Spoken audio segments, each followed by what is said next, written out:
Petit frère et petite sœur, un conte des frères Grimm, lecture par Christophe Tabar.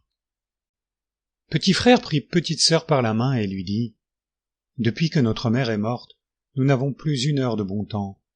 Notre belle-mère nous bat tous les jours, et si nous nous approchons d'elle, elle nous repousse à coups de pied.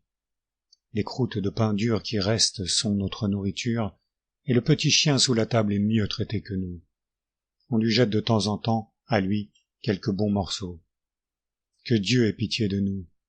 Si notre mère le savait.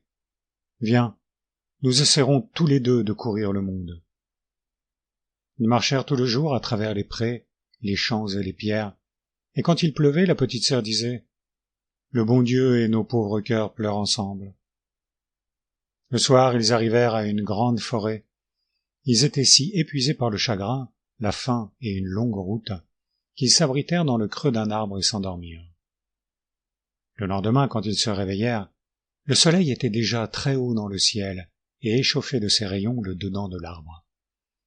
Le petit frère dit alors : « Petite sœur, j'ai soif. Si je connaissais une source, j'irais m'y désaltérer. Il m'a semblé que j'en avais entendu murmurer une. » Le petit frère se leva, prit sa petite sœur par la main, et ils se mirent à chercher la source. Mais la méchante belle-mère était sorcière. Elle avait bien vu les deux enfants se mettre en chemin. Elle s'était glissée sur leurs traces, en cachette, comme font les sorcières, et avait jeté un sort sur toutes les sources de la forêt.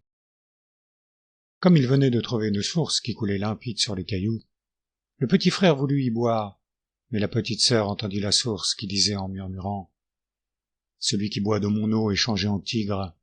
Celui qui boit de mon eau est changé en tigre. » Sample complete. Ready to continue?